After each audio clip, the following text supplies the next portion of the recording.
Unda 44 birinchi masalamizdan boshlaylik xudo xolasa. Masalamizda odam organizmida birinchi kuni 720 gram, ikkinchi kuni 1080 gram, uchinchi kuni 440 gram glyukoza parchalandi.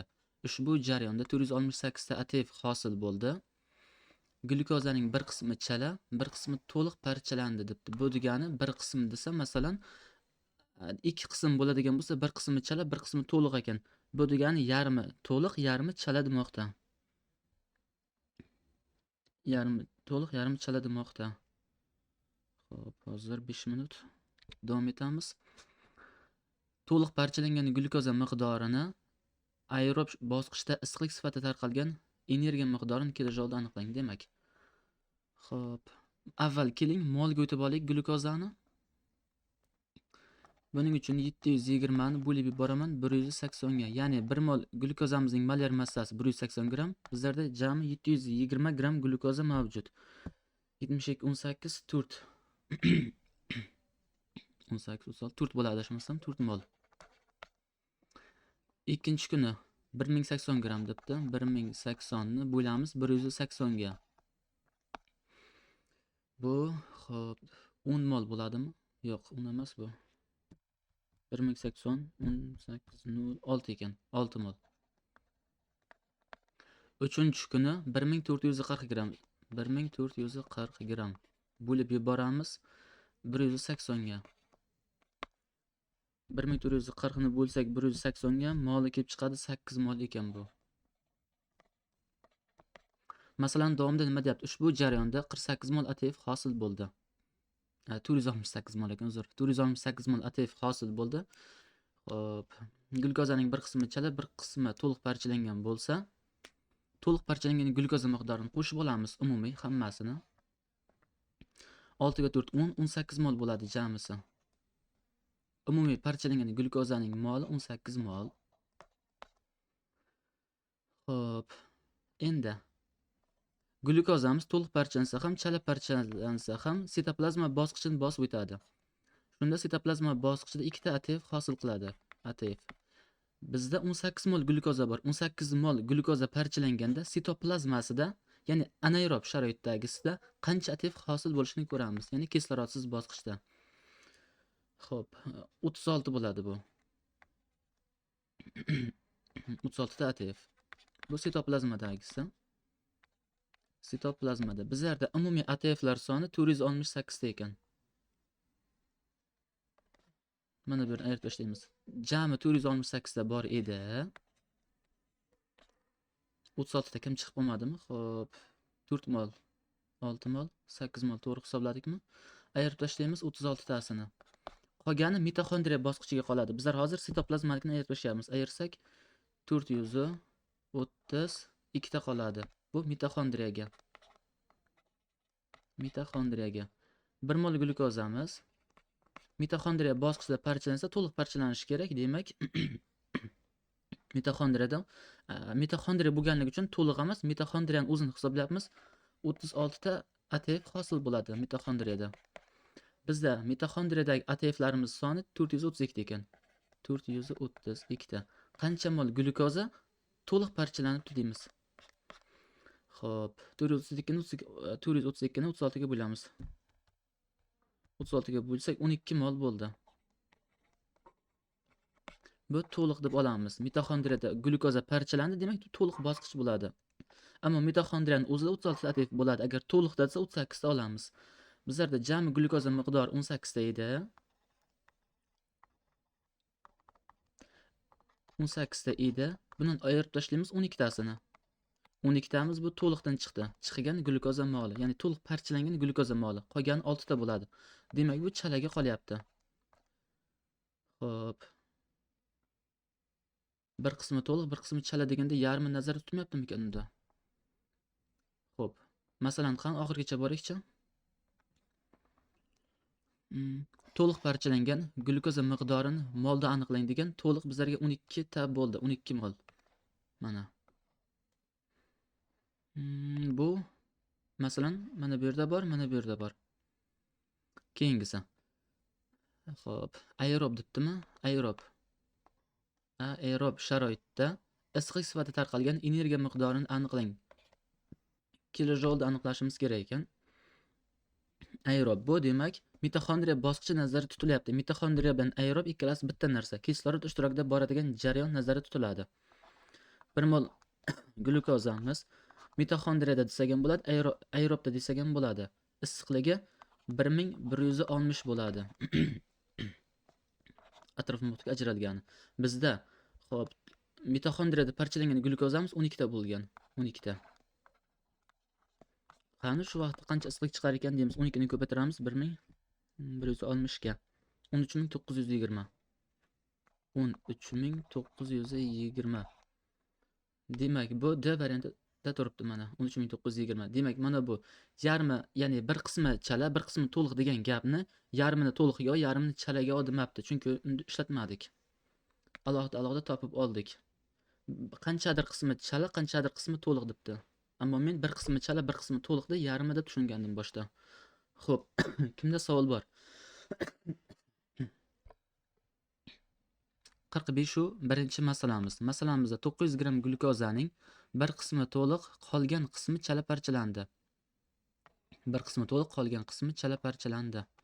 Jami issiqlik sifatida tarqalgan energiya jami ATFdan ATFning energiyasi 360 kilojolga kam bo'lsa, to'liq parchalangan glyukoza massasini va sintezlangan jami ATF miqdorini aniqlang. Ikki nomani tenglama qilar ekanmiz demak. Keling, dastavval glyukozani moliga o'tib olaylik. Massasidan ketsak ham bo'ladi, ammo kimyoda ham 99% holatda baribir molga o'tib hisoblanadi. Ya'ni hisob kitobimiz osonroq bo'lishi uchun. 1 mol glyukozamizning molar massasi 180 gram. Bizda umumiy glyukozalarning molar massasi 900 gram. Qancha deydigan bo'lsak 5 mol bo'ladi bu. Xo'p, ya'ni men 18 bilan 9 ni solishtirib ko'ringizlar. O'zidan 2 marta katta raqamga bo'lsangizlar 0,5 bo'ladi. Yuqorida demak 10 marta kichik, shuni hisobiga 5 bo'ladi, 0,5 emas 5. Endi xo'p, bir qismi to'liq, qolgan qismi chala parchalandi. Jami issiqlik sifatida tarqalgan energiya jami ATFda to'plangan energiyadan 360 kilojolga kam debdi. Glyukozamiz to'liq parchalanishi mumkin, chala parchalanishi mumkin. To'liq parchalanganda xo'p, ATFni hisoblaylik. 38 ta ATF hosil bo'ladi. Buning 36 tasi mitoxondriyadan, 2 tasi sitoplazma bosqichidan. Shuning uchun to'liqga sitoplazma va mitoxondriya bosqichidan qo'shib olamiz. Ya'ni 2-chi va 3-chi bosqichni. Endi issiqligimiz kerak ekan. Jami issiqligini berganda bizga. Issiqligimiz umumiy 1280. Buning 1160 mitoxondriyadan, 120 sitoplazmadan ajraladi. Endi chalaning ATFi 1 mol glyukozamiz chala parchalansa 2 ta ATF bo'ladi. Issiqligimiz bo'lsa 120 kilojol. Biz qancha mol glyukozamiz to'liq, qanchasi chala ekanligini bilamizmi? Yo'q, bilmaymiz. Shuning uchun men o'zimdan x ni belgilash kiritaman to'liq parchalangan miqdoriga. Bundan hosil bo'ladigan ATF soni 38x da bo'ladi. Issiqligimiz bo'lsa 1280 x bo'ladi. Ya'ni mana bittasidan 38 ta hosil bo'lsa, x tasidan qancha deyapmiz? 38 ni x ga ko'paytiryapmiz. 38x bo'ladi. Chalamizni y deb belgilaymiz. Qanchaligini bilmaymiz chalasini ham. Bir molimiz to'liq bo'lsa, 2 molimiz chala bo'lishi mumkin. Masalan, shunday 2 xil miqdorda bu ikkalasi. Xo'p, endi ATFimiz 2y da ATF. Xo'p, issiqligimiz 120 y bo'ladi. Xo'p, kimdir nechinchi bet debdi, nechinchi bet ekan bu? Masalamiz. Aytvorsangiz, kimdir betini so'rabdi, masalan, bilmadim men nechinchi betligini. Xo'p. Endi umumlashtiramiz. Umumiy to'liq va chala glyukozamiz 5 mol bo'lishi kerak. To'lig'imiz x plus chalamiz y. Qo'shadigan bo'lsak 5 mol bo'lishi kerak. Keling, bu narsaga indamay turib, avval mana bu qiymatni yozib olayda men. Buni keyinroq yozaman hozir. Asosiy hisob kitob bizlarga jami issiqlik energiyasidan jami ATFni ayirsak 360 bo'lishi kerak. Issiqliklarni qo'shib olaman. 1280 x plus mana bu joydagi issiqligimiz 120 y. Bu issiqligimiz. Bundan ayirib tashlashimiz kerak ekan ATF energiyasini. Qavs ochib 38 ATFning energiyasini yozib ketmamiz. 1560 bo'ladi. x bo'ladi 1560 x plus mana bu joyda 2 y'imizdan 80 y ATF'da energiya to'planadi. Ya'ni bitta ATF'da 40 kilojoule, ikkitasi 80 bo'ladi. Y ga ko'paytirsak 80 y. Ayirib tashlasak 360 kilojoule kelib chiqishi kerak. 360. Xo'p. Qavsni ochsak mana bir minus bo'lib ochiladi. Qavs minusga plus ko'payib mana bu minus bo'lib ketadi.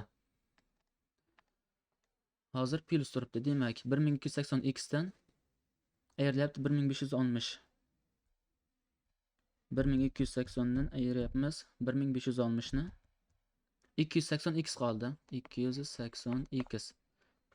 Xo'p. Minus 120 dan 80 ni ayiramiz 40 qoladi. 40 y. Oradagi minus turibdi mana. Barobar 360 deymiz. 360. Ikkinchi tenglamani glyukozaning moliga tuzamiz endi. X'imiz to'liq plus y'imiz chala. Umumiy 5 molni berishi kerak. Ikki noma'lum tenglama hosil bo'ldi. Bizlar buni ishlashimiz uchun x yoki y dan voz kechishimiz kerak. Ya'ni bir noma'lumni tenglama holiga keltirib olishimiz kerak. Buning uchun osonroq usuli kimga qaysi biri qulay, farqi yo'q menga.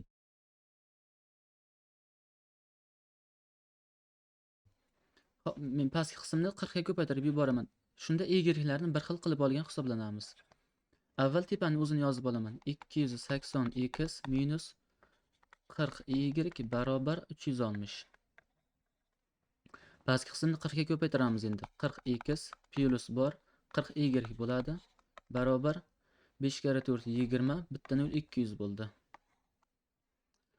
Endi bu tenglamani ishlashimiz uchun qarang, tepada minus 40 bor, pastda plus 40 bor. Agar bularni qo'shib yuboradigan bo'lsak, qisqarib ketadi, ya'ni ayrilib ketadi.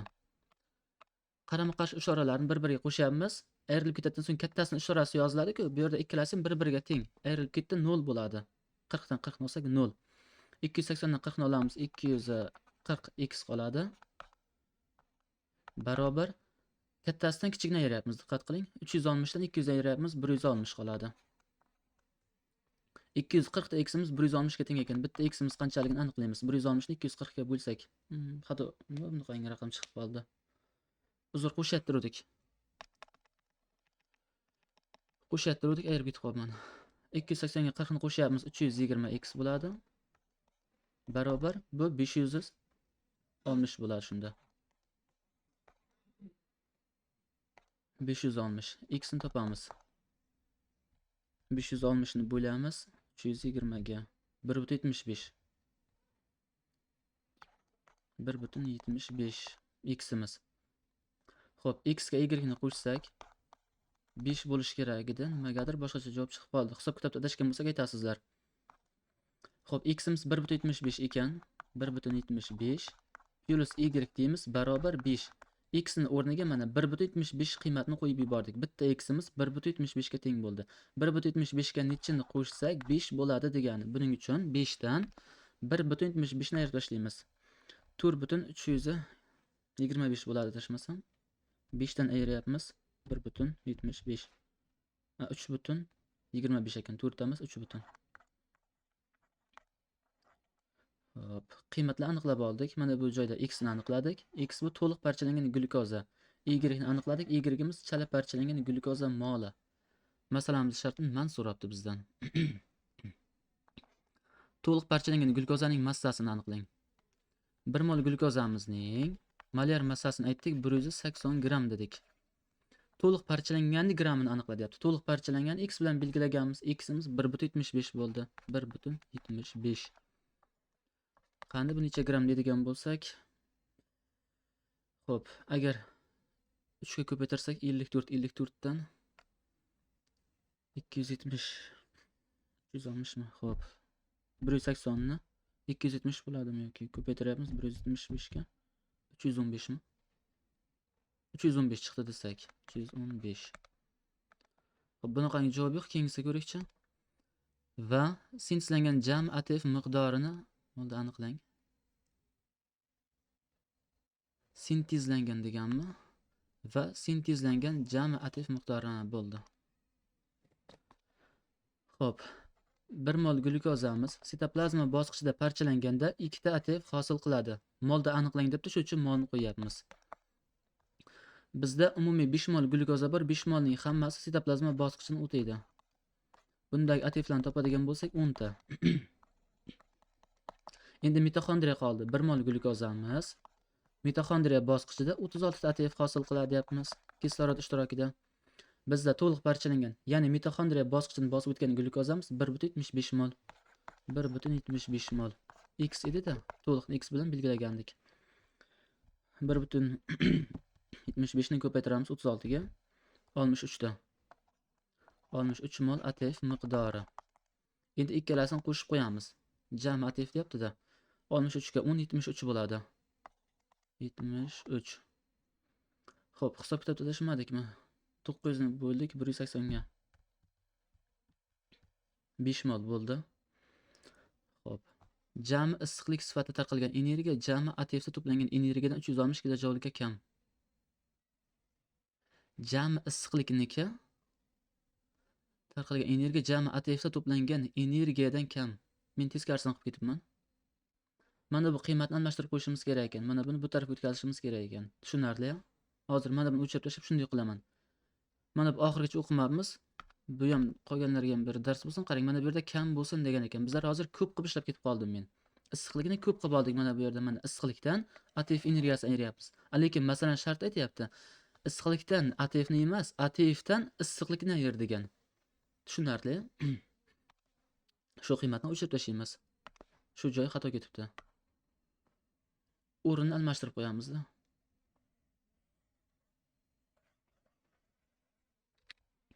Teskarisini qilamiz endi. Jami ATF miqdori bizlarda 1000 necha bo'ldi? 38 ni ko'paytirdik 40 ga 1520.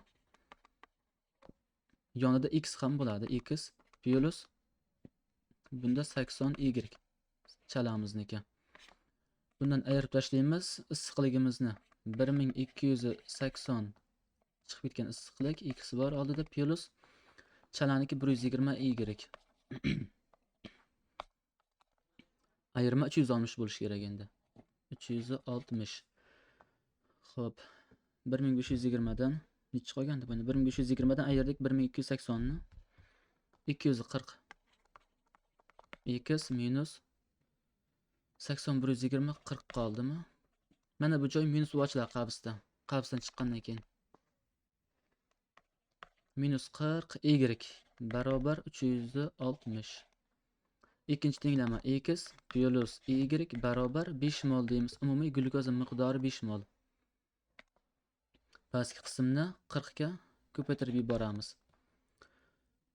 Xo'p, buni ham shunday emasmidi? Ishqib. Buni qanday edi? Xo'p, endi yana qo'shib yuborsak, bular qisqarib ketadi-ku. Xo'p. Buni ham shunday emasmidi? Nimada xato qilyapmiz? Xato qilmadik. Xo'p.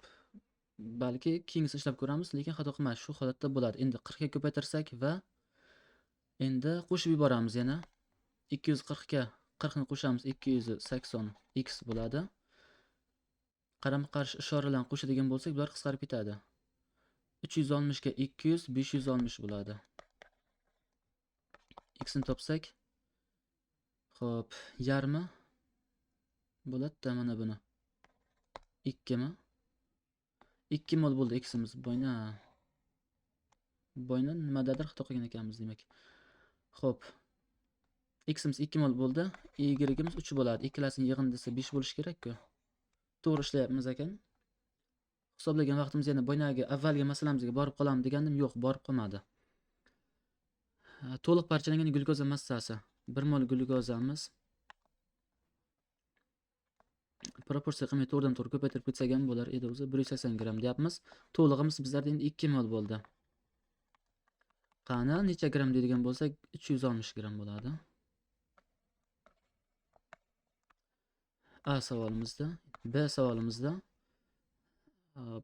sintezlangan jami ATF. Avval sitoplazmani topib olaman, osonroq bu. 2 ta ATF sitoplazmamizdan bizda jami 5 mol glyukoza bor. 5 mol glyukozani hammasi sitoplazma bosqichidan o'tadi. Shunda 10 ta ATF hosil bo'ladi. Endi mitoxondriyani aniqlaymiz. 1 mol glyukozamiz mitoxondriya bosqichida 36 ta ATF hosil qiladi. 38 deb ketmang. Mitoxondriyani alohida, sitoplazmani alohida hisoblab olyapmiz. Xo'p. Bizda mitoxondriyani 2 mol glyukoza o'tyapti. Ya'ni to'liqni hisoblayapmiz-da. 72 ta bu. 72 ta ATF miqdori. Ikkalasini qo'shamiz. 82 bo'ladi bu. Teskari yozib qo'ydim. 82 ta. Ustoz, adashmadingizmi? 82 ta. Yo'q, adashmadik. Qayerga tushunmadingiz? Qarang. 5 molda ana shu 5 mol x barobar 10 aktiv qildingiz-ku. Ha? 5 barobar. O'shani bitta 1 moli 36 ga teng desa, 5 molga qancha deb x bermaysizmi? Yo'q. Bu mitoxondriyani alohida, sitoplazmani alohida hisoblab olyapmiz. 5 mol glyukozani hammasi to'liq parchalanmayapti. Uning 2 mol to'liq parchalanyapti, to'liqda. Qolgan 3 moli chala parchalanyapti. Agar 5 mol glyukozani tushundim. Xo'p. Unga tushundim, lekin 5 mol sitoplazmani to'liq bosib o'tadi-ku. Yo'q. 5 mol buni hisobladik mana, to'g'ri. Mana 5 mol sitoplazmani bosib o'tadi. Sitoplazmada 2 ta ATF hosil bo'ladi, 36 ta emas.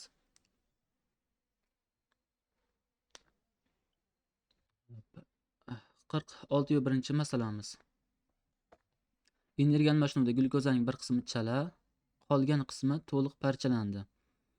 Glyukoliz va aerob bosqichlarda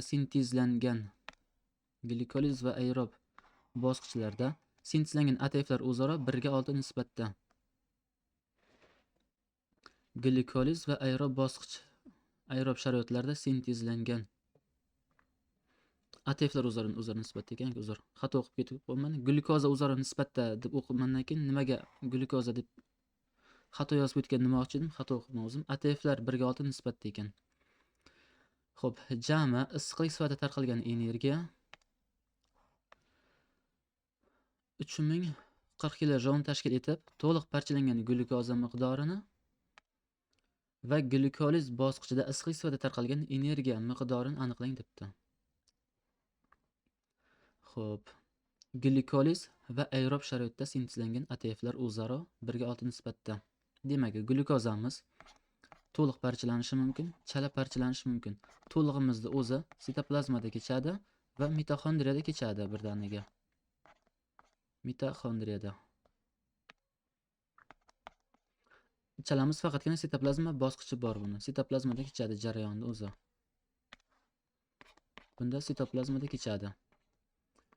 Endi bizlarga aytyapti, glyukoliz va aerob sharoitlarda sintezlangan ATFlar debdi. Glyukoliz bu mana bu kiradi glyukolizga, ya'ni sitoplazmadagi xo'p, sintezlangan ATFlar. Sitoplazmadagi glyukolizga. Aerob bo'lsa faqatgina mana buni o'zi, ya'ni mitoxondriya aerob bo'ladi, mana buni o'zi. Kislorod ishtirokida faqatgina mitoxondriya boradi. Endi xo'p, standart holatda 1 molimizdan mana bu yerda 2 ta ATF hosil bo'ladi. Mana bu mitoxondriyamizda bo'lsa 36 ta ATF hosil bo'ladi. Chalamizning sitoplazmasida ham 2 ta ATF hosil bo'ladi. Endi bizlarga aytyapti, mana bu ikkalasini, mana ikkitasini birga yig'ib olgan vaqting, mana buni o'zini alohida bo'lgan vaqtida 1 ga 6 nisbatda. Ya'ni mana bu 1 bo'lsa deyapti, bu 6 bo'lsin debdi. Ikki nomani tenglama qilib ketsak ham bo'ladi. Mana shunday qilib ketik. To'liq parchalangan glyukozamiz miqdorini bilmaymiz-ku, x deb olsak, chalasini y deymiz. Shunda to'liqning sitoplazmasidan 2x ta ATF hosil bo'ladi. Mitoxondriyasidan bo'lsa 36 x ta ATF. Chalamizda bo'lsa 2y ta ATF. Endi glyukoliz bosqichidagi ATFlar yig'ib olamiz. Mana glyukolizlarimiz. Mana bu va mana bu. 2x plus 2 ta y. Bu glyukoliz. Endi aytyapti, aerob sharoitda sintezlangan degan aerob mana bunisi bo'ldi. 36ximiz. X'lar o'zaro 1 ga 6 nisbatda. Mana bunday 1 ga, mana bunday 6 qilib qo'ymang. Ketma-ketlik bo'yicha yozishimiz kerak. Birinchi xo'p, glyukolizni aytyapti. Glyukolizga 1 qo'yamiz, ketma-ketlik bo'yicha mana 1 kelyapti. Keyin 6 kelyapti. Mana bunday qilib 6 qo'yamiz. Endi diagonal bo'yicha ko'paytiramiz buni bu tarafga, mana buni bu tarafga. Diagonal bo'yicha ko'paytmalar bir-biriga teng. Shuning uchun tenglab olamiz keyin. 36x ni 1 ga ko'paytirsak 36x bo'ladi. Birdan chiqmay qolgan ekan. 36x bo'ladi. Teng deyman. 6 ni 2x ga ko'paytiramiz 12 ta x plus 6 ni 2 ta y ga ko'paytiramiz 12 ta y. Endi bir xil noma'lumlarni bir tarafga o'tkazib olaman. 12x ning oldida plus ishorasi bor, mana bu yerda yozilmaydi. Plus bor, to'g'rimi? Plus bor. Shuni men demak bu tarafga o'tkazishimiz kerak. Yokida 12y ni bu tarafga, 36x ni bu tarafga o'tkazishimiz kerak. Maqsadimiz bir xil noma'lumni bir tarafga o'tkazishimiz kerak. Demak, o'tkazadigan bo'lsak, bu minus bo'lib ketadi. 36x dan 12x ni ayirsak, hop, 24x qoladi. 24 ta x'imiz teng bo'lyapti 12 ta y ga. 12 ta y ga. Endi bularni o'zaro nisbatini topish uchun, ya'ni bitta y nechta x ga teng yokida nechta x nechta y ga tengligini topishimiz uchun eng kichikka bo'lib yuboraman. Nisbat kelib chiqadi. Bu nisbat eng kichik nisbat emas. Masalan 6 ga 3 bo'ladigan bo'lsa, shuni eng kichik nisbatini topib bering deydigan bo'lsa, bu eng kichik nisbat bo'lmaydi. Eng kichigini topish uchun siz shu ikkita sonni eng kichigiga bo'lasiz. Kichigiga 3 mi? 3 ga bo'lsangiz mana shu raqamlarni xo'p, 2 ga 1 bo'ladi. Mana shu eng kichik nisbat. Shuni olishingiz kerak. Bizlar hozir hop, mana bu joydan ham nisbatni topamiz. Buning uchun eng kichigiga bo'laman. Kichigi 12 ga. 24 x ni 12 ga bo'lsak, x o'zgarmaydidan keyin oldidagi raqam bo'linadi. 24 12 ga bo'lsak 2x bo'ladi. Teng bo'lib qoladi. 12 ni 12 ga bo'lsak bitta bo'ladi y. Demak, bitta y-imiz 2x ga teng. Bitta y ni o'rniga 2x qo'yaman. Mana bu y-imizning o'rniga x qo'yib olsak bo'lar ekan. 2x ga teng bo'lyapti buning miqdori. Ya'ni mana bu bitta y ni siz 10.000 talik deb oling, 10.000. Mana buni 2 ta 5.000 talik deb hisoblayapmiz. 2 ta 5.000 talik so'm pul. 2 ko'paytiraman 5.000. Mana bu 10.000 dedikmi? Mana bu yerda 2x ni oldida ko'paytiruv bo'ladi, aslida yozilmaydi, ko'paytiruv bor. Endi mana 2 ko'paytiraman 5.000, ikkalasi ham mana bu ham 10.000. Bu ham 10.000 bir-biriga teng-ku. Shuning uchun men mana bu y ni o'rniga 2 ta 5.000 talikni, ya'ni 1000 ni o'rniga 2 ta 5.000 talik ishlatsak ham bo'ladi, yoki 2 ta 5.000 talikni o'rniga bitta 10.000 talik ishlatsak ham bo'ladi degan gap bu. Endi nima bor bizlarda? Haqiqiy nima bor? Bular nisbatlar endi. Mana 1 ga 2 nisbat ekan, qarang, 1 ga 2 nisbat.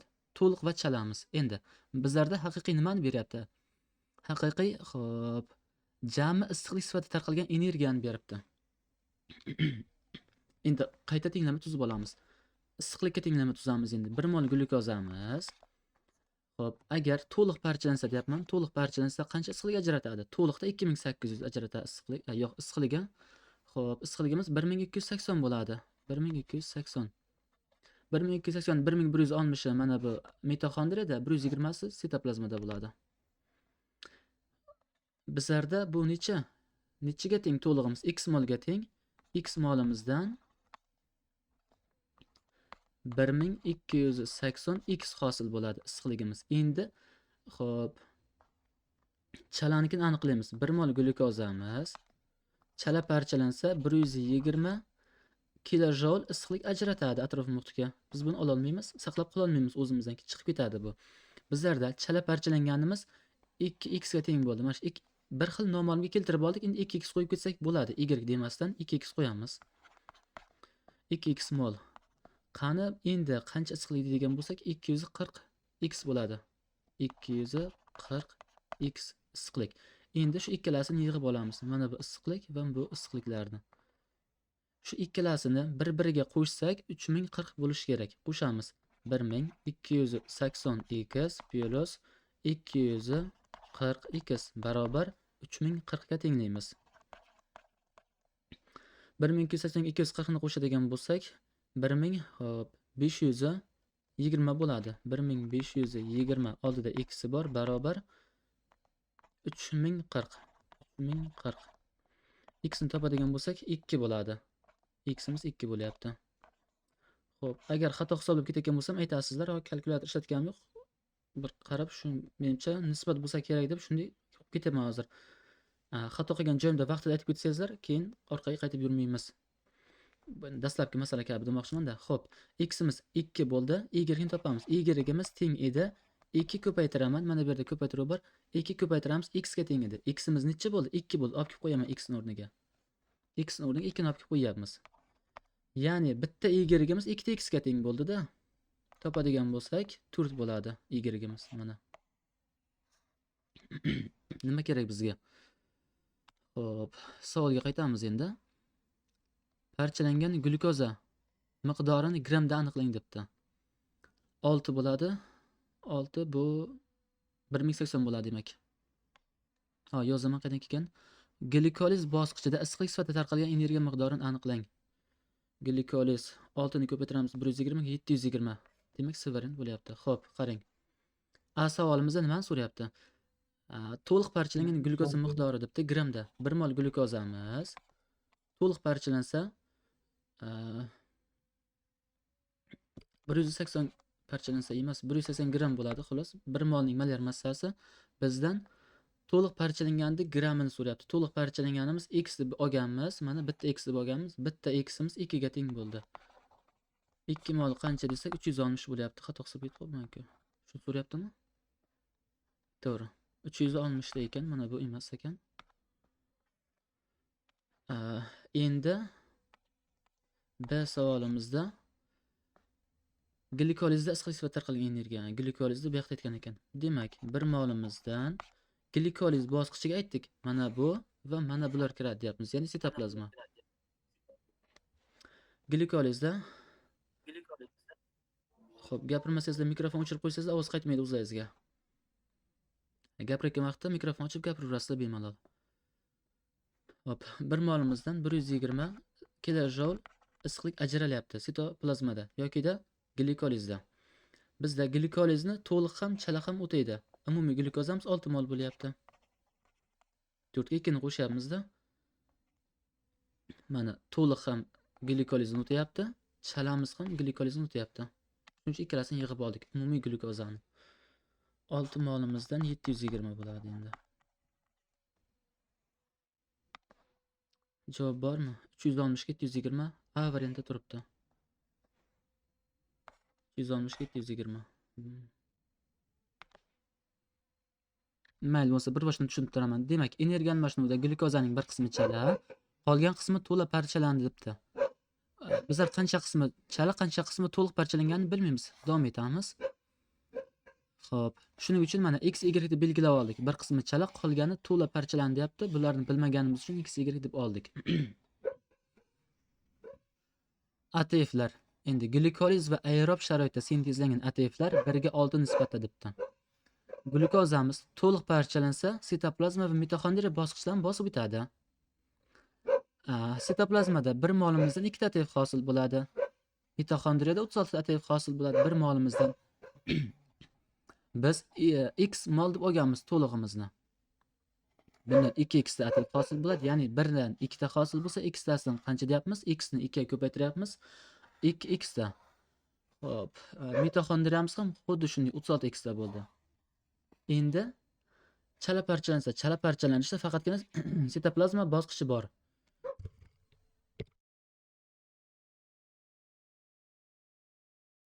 Bir mol glyukozamiz standart holatda sitoplazmada parchalanganda 2 ta ATF hosil bo'ladi. Kislorod ishtirokisiz, fermentlar ishtirokida 2 ta ATF hosil bo'ladi. Biz buni Y mol deb olganmiz. Y molimizdan 2Y mol ATF hosil bo'ladi. Bizlarga aytayapti. Xo'p, glikolizdagi debdi. Glikolizdagi ATF kerak ekan. Glikoliz bu kislorod ishtirokisiz boradigan jarayonni nazarda tutyapti. Mana, ya'ni sitoplazmadagi ATFlarni. Glikolizda to'liq parchalanganda 2x ta ATF hosil bo'ldi. Mana chala parchalanganda bo'lsa 2y ta. Demak, to'liqda ham glikolizda bor, chalani ham glikolizda bor. Ikkalasini glikolizdagi ATFlarni yig'ib oldik. Molim mana 2x plus 2y bo'ldi. Glikoliz degan va deyapti. Aerob sharoitda sintezlangan ATF debdi. Aerob sharoitdagi ATF kerak ekan. Aerob sharoitda faqatgina mitoxondriyadagi ATF hosil bo'ladi. 1 molimizdan 36 ta hosil bo'ldi, x molimizdan 36x qildik. Mana demak, nima aerob va glikoliz degan yozib oldik. Aerob manaki 36x imiz aerob yoki mitoxondriya desangiz ham, aerob desangiz ham bitta tushuncha ikkalasi. Xo'p, glikoliz desa mana 2x + 2y bo'ldi. To'liqning glikolizi, chalaning glikolizi. Bular o'zaro 1:6 nisbatda degan. 1 mana 6 deb yozib oldik. Endi diagonal bo'yicha ko'paytirib yubordik. 1 ni 36x ga ko'paytirsak 36x, 6 ni 2x + 2y ga ko'paytirsak 12x + 12y bo'ldi. Endi bir xil noma'lumlarni bir tarafga o'tkazib yubordik. 36x dan 12x ni ayirib yubordik. 12x plyusdan turdi, o'ng tarafda chap tarafga o'tkazdik, minus bo'lib keladi bu endi. Minus bo'lib boradi. Shunda 36x dan 12x ayrilib ketsa 24x qoldi. Barobar o'ng tarafimiz 12y bor edi. Buni kichik nisbatga o'tib oldik, eng kichik nisbatga. Buning uchun 12 ga bo'lib yubordim ikkalasini. Tenglikning ikki tarafini 12 ga bo'ldik. 24 ni 12 ga bo'lsak 2 bo'ladi, oldida x tushdi. Teng bor. 12 ni 12 ga bo'lsak 1 bo'ladi, oldida y bor. Demak, bitta y-imiz ikkita x ga teng ekan dedik. Shuning uchun mana bu joydagi bitta y ni o'rniga ikkita x qo'ydik.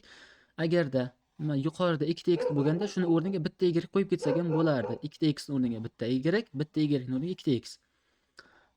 Maqsadimiz bir xil noma'lumga o'tib olish. Davom etamiz. Masalan, shartning davomini o'qiymiz. Masalan, shartida eshitaman. Mana shunda 24 bilan 12 ni 6 ga bo'lsak bo'lmasmidi? Yo'q. 6 ga bo'lsak ham bo'ladi. 6 ga bo'ladigan bo'lsangiz 2y ga 12x qilib qo'yasizda. 2y yo'q-ki, mana bu joydagi 2y dan foydalanib qilsangiz bo'lardi, baribir mana bu joyda 2x ga olib kelardingizda. Xato bo'lib qoladi agar unday qilsang, adashib ketishingiz mumkin. Lekin 100% holatda eng kichik holatga bo'lib olasiz. Qachon siz aytgandek 6 ga bo'lib olasiz, 12 ga emas. Agar menda 12y emas, hozir mana bu 12y ni 6 ga bo'lgan vaqtingizda necha bo'ladi? 2y bo'ladi, to'g'rimi? Ha. Mana shu tenglikning bizlar tuzgan tenglamamizning biror qismida 2y bo'lgan deydi. Shunday qilib ketsak, qonunan to'g'ri bo'lar edi. Ammo nisbatga o'tish uchun har doim eng kichigiga bo'lasiz. Agar siz hozir 6 ga bo'lsangiz, xato bo'lib qoladi masalangiz. Mana Uni biz masala aytganimizda qayerdan bilamiz demoqchiman-da. Masalan, eng kichigi men misol uchun 6 yoki 2 ni ham olishim mumkin-da, eng kichigi. Agar qarang. Xo'p, mana tasavvur qilamiz. Mana shu yerda men 12 ga emas, mana buni o'chirib tashlayman. Xo'p, qarang, bo'lmasa boshqa masala tuzib beraman. Mana buni hozir o'chirib turamiz. O'rniga boshqa narsa qilaman. Xo'p, bu turib tursa-chi? Qayerni o'zgartirsak bo'ladi? Ya, mana bu. tursin. Xo'p, qarang. Mana bu joyni 3 y qilaman, mana bu qiymatni. 3 y qilsamchi? Yo, ustoz, bu ishlaganingizni buzmang. Shu biroq shuni nimaligini tushuntirib bering menga mana shuni. Hozir qarang. Demak, mana bu yerda tasavvur qilamiz, 3y bor bizlarda. 3y berib ketgan. Men bitta y-gam 2x ga tengligini topib oldik, to'g'rimi? Bitta y-imiz mana eng kichik nisbatga bo'lib yubordik. Yozaman. Bir dona y-gam teng bo'lyapti. Ikkita x ga deymiz. Ikkita x ga. Endi men mana bu ikkalasini ham bir xil qilishimiz kerak. Mana bu x bo'lsa, mana bir y bo'lib qolgan. Ikki xil noma'lum.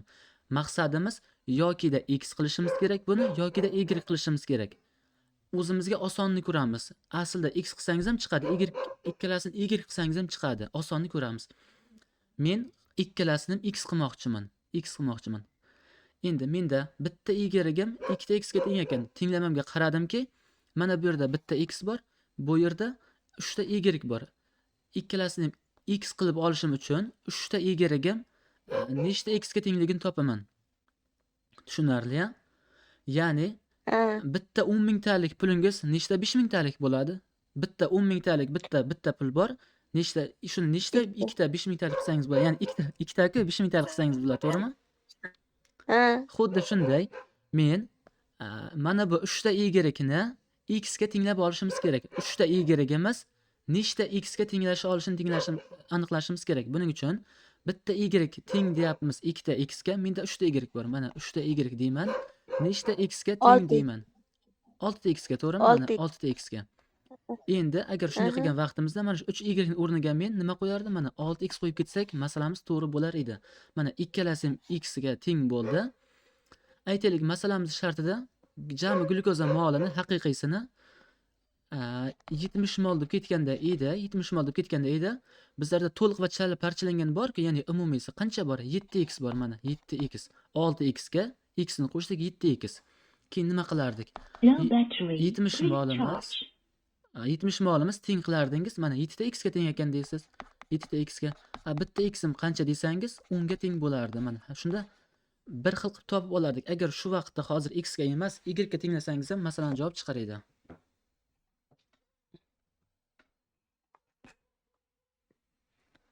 Tushunarli, ya. Maqsad o'sha bir xil noma'lumni keltirib olish. Sababi masalani shartida mana bu yerda bittagina raqam berganda menga mana umumiy nimani beryapti?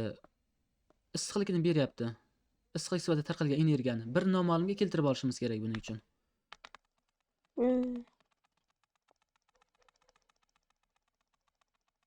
Voy, buni o'chirib chiqishimiz kerak endi, xo'p. O'sha 2x 1y teng deb. Demak, bitta y-imiz 2 ta x ga teng bo'ldi. Shuning uchun mana yuqorida bitta y-ni o'rniga 2 ta x qo'yishimiz kerak edi mana bunda. Bitta y-ni o'rniga mana 2 ta x qo'yib oldik. Ikkalasi x bo'ldi. Bir xil noma'lum bo'ldi endi. Davom etamiz. Masalan, sharti nima deyapti? Jami issiqlik sifatida tarqalgan energiya 3040 kilojoule debdi. Endi jami issiqlikni yig'ib olamiz. 1 mol glyukozamiz to'liq parchalanganda 1280 kilojoule issiqlik ajratadi atrof muhitga. Buning xo'p 1160 mitoxondriyadan 120 si sitoplazmadan. Mana bu yerda 120 si, mana bu yerda 1160. Ikkalasini yig'ib olsak mana 1280 bo'lyapti. Bu to'liqniki. 1280. To'lig'imiz x mol-ku. Shuning uchun x ga ko'paytirib yubordik. 1280 x bo'ldi. Endi chalanikini aniqlaymiz. 1 molimizdan standart holatda 120 kilojoule issiqlik tarqaladi. Bizda buning moli x ga tenglab olgan edik, 2 ta x ga teng edi. Mana 2 ta x'imizdan qancha issiqlik ajraladi desak, 240 x bo'ldi. Oldida x ham bor. Keyin ikkalasini qo'shib olishimiz kerak ekan. To'liqga mana chalani qo'shsak, umumiy glyukozani moli kelib chiqqanidek, to'liqning issiqligiga chalaning issiqligini qo'shsak, umumiy issiqlik kelib chiqadi. Qo'shamiz. 1282 plus 240 x qildik. Mana x'lar barchasi barobar 3040. Qo'shib yuborsak 1520 x bo'ldi, barobar 340 ga. X ni topsak 2 bo'ldi. Y ni topishimiz kerak endi. Y imiz teng deganimiz 2 ta x ga. Mana y bittagina y-imiz 2 ta x ga teng ekan. Bizda bitta x'imiz 2 ga teng bo'lgan. Ikkitasi 4 ga teng bo'ladi. Yokida 2 ko'paytiraman, x ni o'rniga 2 ni olib qo'yasiz. Mana 2 ko'paytiruv o'zi bor. X ni o'rniga mana 2 ni olib qo'ydik. 4 mol bo'ldi. Y-imiz bu chala degani. Savolimizda to'liq parchalangan glyukoza massasini aniqlang gramda. 1 molimiz 180 gram bo'lsa, bizlarda to'liq parchalanganimiz x edi. X'imiz 2 mol bo'ldi. X'imiz 2 ga teng bo'lgan. 2 molimiz necha gram desa 360 bo'ldi. B savolimizda glyukolizda issiqlik sifatida tarqalgan energiya debdi. Ko'ryapsizki, demak glyukozamiz to'la parchalansa ham, chala parchalansa ham glyukoliz bosqichini, glyukolizni o'tar ekan, ya'ni sitoplazmani. Xo'p, shuning uchun umumiy glyukozadan ketyapmiz. 1 molimiz glyukolizda 120 kilojoule issiqlik ajratsa, bizlarda jam 6 mol bor. Ya'ni to'lig'imiz 2, chalamiz 4, jami 6. Qancha desak 720 bo'ldi. Bu A variantda turibdi. 47-birinchi masalamiz. Glyukozaning chala parchalanishida debdi. Xo'p, glyukozaning chala parchalangan qismi to'liq parchalangan qismdan 3 molga ko'p. Chala parchalanganimiz to'liq parchalangandan 3 molga ko'p. Mana so'zma-so'z o'qib yozib ketaveramiz, qarang. Glyukozamiz demak to'liq parchalanibdi deymiz, chala parchalanibdi deymiz. Endi kamini birinchi belgilab olamiz. Agar ko'pini birinchi belgilasangiz, chalkashib ketishingiz mumkin. Hisob-kitob qiyinroq bo'lib ketadi faqat. Kamini har doim birinchi belgilab olsangiz qiynalmaysiz. Qarang. Chala parchalangan qism deyapti, mana chalamiz to'liq parchalangandan 3 molga ko'p. Chala ko'p ekan, demak to'lig'i kam bo'lyapti. Kamini men o'zimdan bilmayman-ku to'liq qanchaligini, shuning uchun x deyman. Oradagi farq qanchaga ko'p bo'lyapti? 3 molga. 3 molga ko'p ekan. Shuning uchun to'liqdan 3 molga kub bo'layotgani uchun to'lig'imiz x, 3 molga kub bo'lyapti, 3 mol qo'shib beramiz. Agar sizga 3 marta deganda edi, 3x qilardingiz. 3 marta emas, 3 molga, 3 donaga deganida bu. 3 donaga kub ekan, 3 dona qo'shib berdik. Shunda teng bo'lyapti-da. Davom etamiz endi. To'liq parchalangan qismdan hosil bo'lgan ATF soni chala parchalangan qismdan hosil bo'lgan ATF sonidan shuncha marta ko'p. Xo'p. Standart holatda 1 mol glyukozamiz to'liq parchalansa, qancha ATF hosil qiladi? 38 ta ATF hosil qiladi dedik. ATF to'liq parchalansa, 1 molimiz, abzarda x mol bor. X molimizda qancha desak, 38 x bo'ladi. Endi chala parchalanganda standart holatda 1 molimizdan 2 ta ATF hosil bo'ladi. Bizda qancha mol glyukoza chala parchalanyapti? X plus 3 imiz chala parchalanyapti. Qancha ATF hosil bo'ladi deymiz. 2 ni x plus 3 ga ko'paytiramiz. 2x plus 6 bo'ladi. 2x plus 6. Xo'p. Endi qaysi biri ko'p bo'lyapti? Ko'bini kamiga bo'lsak 7-6 kelib chiqish kerak. Qarang, to'liq parchalangan qismdan hosil bo'lgan ATF soni chala parchalangan qismdan hosil bo'lgan ATFdan shuncha marta ko'p. Chala parchalanganda ATFdan shuncha ko'p ekan. To'liqning ATF 38x bo'ldi.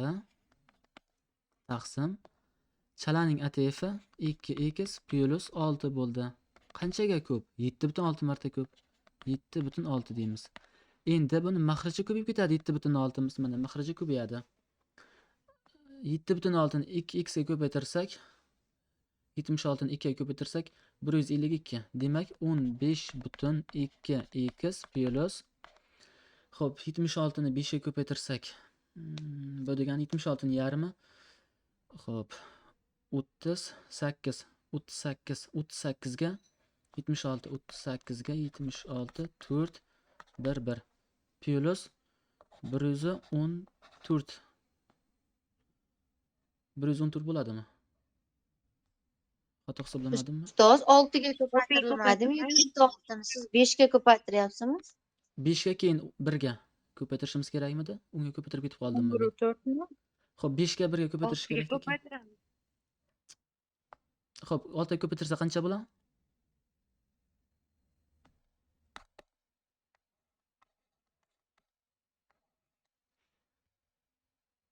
Xo'p, kalkulyator qayerda qoldi? 1,6. 1,6 ni ko'paytiramiz. 45,6. 45,6. 45,6. Xo'p, mana buni avval 6 ga keyin 1 ga ko'paytirish kerak edi, unga ko'paytirib ketib qolibman mana buni. Avval 6 ga 6 ni 45,6. Yo, tushunyapman. Hozir hisoblashingiz oson bo'lishi uchun avval 5 ga keyin 1 ga ko'paytirsangizlar ham to'g'ri javob chiqadi demoqchiman. Men 1 ga emas, unga ko'paytirib qoldim. Ko'paytirib ketib qoldim shoshib. 45,6 bo'ladi, to'g'ri. Nima uchun 5 ga ko'paytiramiz? U yerda 6 ku. Mana shu 6 ni 5 ga plus 1 ni qo'shib olsak ham 6 ni beradi, ko'paytiryapmiz. 7,6 qilyapman-da mana bunday. 6 ni 5 plus 1 deb yozib olsak ham bo'ladi. Ya'ni 5 ga har qanday sonni 5 ga ko'paytirsangiz 2 marta masalan 76 ni yarmi 38 bo'ladi-ku. 7 xo'p. Qanday tushuntirsam bo'ladi? Har qanday sonni 5 ga ko'paytirish degan o'shani yarmi kelib chiqadi. Agar 10 ya'ni virgulga chalg'imasangiz, har qanday sonni 5 ga ko'paytirsangiz, o'sha sonni yarmi kelib chiqadi. Aytaylik, 10 ni 5 ga ko'paytirsangiz 50 bo'ladi-ku, 50. Men yarmi kelib chiqadi deyapman, to'g'rimi? 10 ni ko'paytiryapmiz 5 ga, yarmi 5 bo'ladi. Endi 10 marta kattaroq raqam bo'ladi-da. Qiymat 10 marta kattaroq bo'ladi.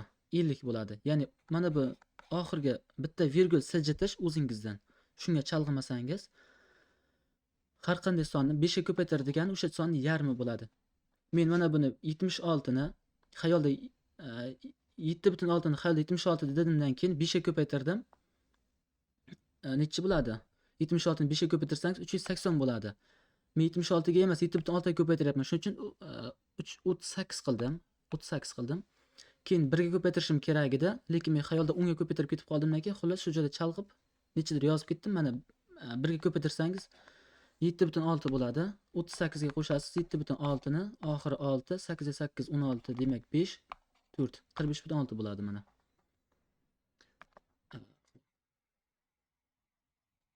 hamma hisob-kitobni o'ziga osonroq usulda hisoblaydi. Bilmadim kimga qanday endi. Hozir shuni hisoblab ketdim demoqchiman. Xo'p. Endi 38x dan 15 ni ayiramiz. Ya'ni nomolni bir tarafga o'tkazyapmiz. 38 dan ayiramiz 15.2 ni. 22.8x qoladi. 22.8x barobar 45.6. Hozir ko'paytirganga tushunmagan bo'lishingiz mumkin. Kimyodan ko'p dars berganim uchun kimyodan o'quvchilar shu tushuntirib ketdim. Hozir kimyogarlar ko'proq tushunadi demoqchiman-da. Hozir nima qilganimni. Ustoz, bo'linishini ham matematikda tushuntirib bering. O'sha 45.6 ni 22.8 ga Xo'p. 200 kalkulyatorsiz. 228 bilan 456 ni mana 228 deng 456 deng. Oradagi farq necha bo'lyapti? Oradagi farq. O'zi kalkulyator ishlatish shart emas, o'zi mana bu raqamlarga qarang. Oradagi farq 2 ga tengki, masalan 228 ni 2 ga ko'paytirsangiz 456 kelib chiqadi-da. Mana bu butunlarni yo'q deb tasavvur qilavering, ishlatgan vaqtingizda keyin 10 marta ko'paytirib oldingizmi, 10 marta kamaytirib olasiz javobni shunchaki. 456 228. Menimcha bir qaraganda bilinsa kerak, 2 marta farqligi bilmasam. Yoki nima bunday qo'lda bo'lamiz. 43.6 ni men bo'lish qiyinroq, mana bunday qilib ketaman. 456 ni bo'lamiz 228 ga deb bo'lsangiz ham bo'ladi. Ichida nechta bor mana? 456 ni ichida 228 nechta bor? 2 ta bor. Agar bitta bersangiz 228 bo'lib qoladi. Bundan ham kattaroq raqam berishingiz mumkin. Masalan 3 berib ko'rsangiz agar, hozir 1 berib ko'rdik, katta bo'lib qoldi. Agar 3 beradigan bo'lsangiz, bundan da katta bo'lib ketadi. 1 berib ko'rganimizda 228 bo'lyapti. 1 bergan vaqtimizda, ammo bundan da kattaroq raqam bersangiz bo'ladi-ku. Ikkiligini bilmaysiz, tasavvur qiling 3 berdingiz keyin. Xo'p, 674 bo'ladi. Katta bo'lib ketdi. Demak 2 ekan deb berib ko'rasiz shuni ichiga. Ichiga teng bo'lishini shuni takma-tak ko'rsangiz ham bo'ladi. Uni butun degan nimani o'chirib yuborib turib qilsa bo'lar ekanda demak a? Aniqroq ko'rinadi. 22 butun deganlardi. Butun san qilib olishimiz kerak ekanda. To'g'ri, o'sha butundan voz kechib yuborishimiz kerak yoki-da 10 marta yoki 100 marta ko'paytirib olsangiz aniqroq ko'rinadi qiymatimiz. Orada farq necha ekanligi. Xo'p, imtihonda o'zi qiyin son bo'lmaydi, shunaqangi karrali son bo'ladi. Mana bu ikkalasi orada farq 2 ga karrali-ku. Shunaqangi sonlar bo'ladi o'zi imtihonda ham. Xo'p, savolimizda jam parchalangan glyukoza miqdori. Xo'p, to'lig'imizni x deganmiz. X'imiz teng bo'ldi 2 ga. Chalamizni x + 3 dedik. X ni o'rniga 2 ni olib qo'ysak, bu 5 bo'ladi. Mana bu 5. Mana bu, xo'p. Qanday yo'lsak bo'ladi? Mana bu 5 bo'ldi, mana bu 5 mana. Umumiy 7 mol bo'ladi. Savolimizga 7 degan javobni olamiz. To'liq parchalanishdan deyapti B savolimizda hosil bo'lgan energiya miqdorini. 1 mol glyukozamiz to'liq parchalansa 2800 kilojoule energiya hosil qiladi 1 molimiz. Bizda qancha mol glyukoza to'liq parchalanyapti? X deganmiz, x'imiz 2 ga teng bo'ldi. 2 ni olib qo'yamiz. 2 mol. Mana 28 ni 2 ga ko'paytirasiz-ku, xayolan 56 deysiz. 28 ni 2 ga ko'paytirsam 56. 0 ni shuturch yozib qo'yamiz. 2 kara 0 0 0 ku. 2 ni 0 ga ko'paytirsangiz 5600 bo'lyapti. 2 ta 0. Shunchaki oxir 2 ta 0 yozib qo'ysangiz ham bo'ladi. Kilojoulda bu. 5600 deysiz. Kilojoulda debdi, kilojoulda topib qo'ydik. 47-birinchi masalamiz. Tushunarli. Xo'p, fotosintez masalalaridan endi birinchi masalamiz. Fotosintez jarayonida xloroplastlarda 720 kilojoule energiya ATF ning energiyaga boy bog'larida jamlandi. Shunda ATF dan qancha glyukoza mol sintezlashimiz mumkin debdi. Ya'ni ATFimizdan qancha glyukoza sintezlashimiz mumkin deyapti. Molda aniqlang deyapti, gramda emas deganida. Bu mavzusini o'tmagan edik-da. Men tashlab berdim-ku videosini. Nazariyasi. Videosini tashlab bergandim men. Ustoz shu fotosintez haqida boshda ozgina ma'lumot berib keting, reaksiyalarni yozib ko'rsatib. Videosini tashlab qo'ydim-ku. Fotosintezda. Videosi bor yuqorida, videosini ko'rsangiz bo'lmaydimi? Qaysida videosi bor u? Yuqoriga chiqib ketib qolyapti-da. Fotosintezda ham bu nimani ham glyukozani parchalan, ya'ni ATF energiya almashinuvini tashlab qo'ygandim hozir, yana qayta tashlab qo'yaman bo'lmasa.